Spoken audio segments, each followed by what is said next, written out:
Kembali lagi dengan saya Sinta Zahra dengan video-video bermanfaat. Jangan lupa like, comment, and share ya.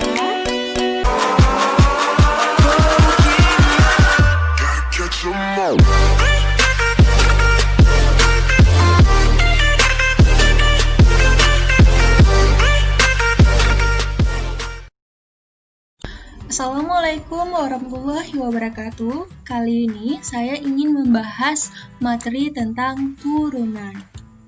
Sebelum kita melangkah jauh bagaimana soal penyelesaiannya, terlebih dahulu kita harus tahu apa itu turunan. Yang pertama, kita akan masuk dalam definisinya. Turunan merupakan suatu perhitungan terhadap perubahan nilai fungsi karena perubahan nilai input atau variabel.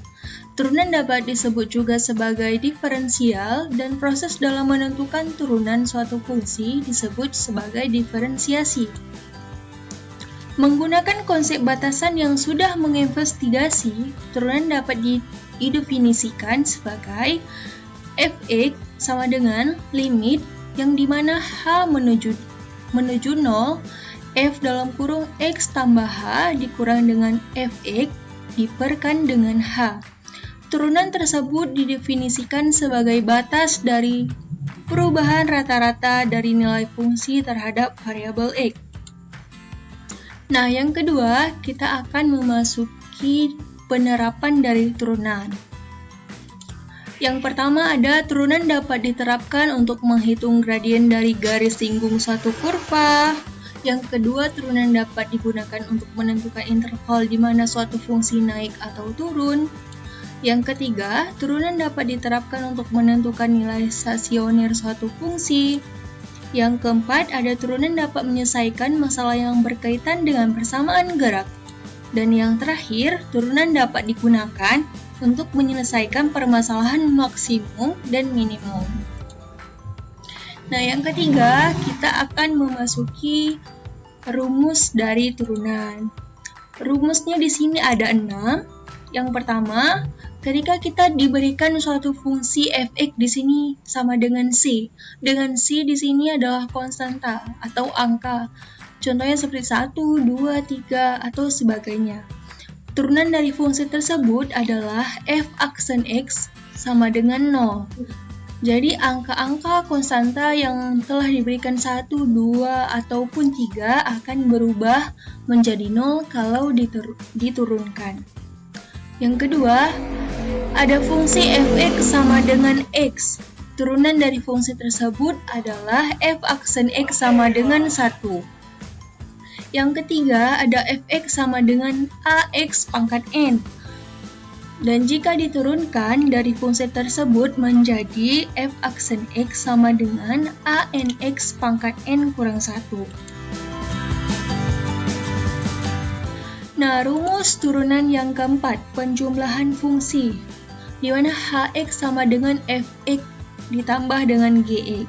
Turunan dari fungsi tersebut menjadi h aksen x sama dengan f aksen x ditambah g aksen x.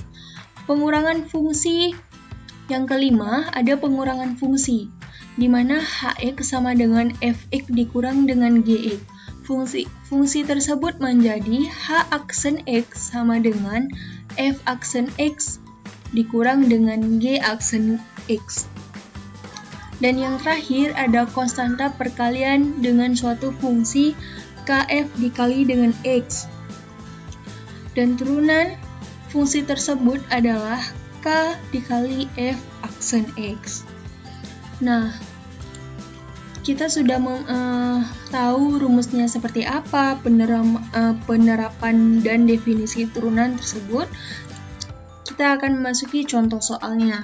Jadi, turunan itu terbagi 4 sebenarnya, ada turunan fungsi, ada turunan fungsi aljabar, ada turunan akar, dan ada turunan parsial. Jadi saya di sini hanya membahas tentang soal turunan fungsi saja. Jadi misalnya kita diberikan soal fx sama dengan 3x pangkat 3. Dari rumus yang di belakang tadi kan kita sudah bahas bahwa suatu fungsi f(x) sama dengan ax ditambah n akan menjadi f aksen x sama dengan anx pangkat n kurang 1. Nah, dari soal ini, a di sini adalah 3 dan n di sini adalah 3. Langsung saja kita masukkan ke dalam rumus yang sudah ditentukan. Jadi 3 dikali 3, x dipangkat 3 dikurang 1. Jadinya 3 dikali 3, 9, x 3 dikurang 1, 2. Sehingga kita mendapatkan hasil 9x pangkat 2. Nah, kita masuk dalam contoh soal yang kedua. Masih sama juga, hanya berbeda yang soal pertama itu bervariabel x dan yang kedua ini bervariabel y. Jadi apapun variabelnya tetap sama, tidak mesti dengan x.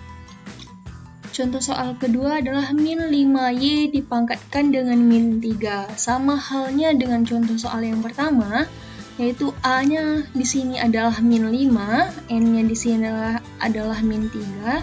Jadi min 5 dikali dengan min 3 adalah 15. Min 3 dikurang 1 adalah min 4. Sehingga hasilnya menjadi 15y pangkat min 4. Hanya itu materi yang dapat saya sampaikan.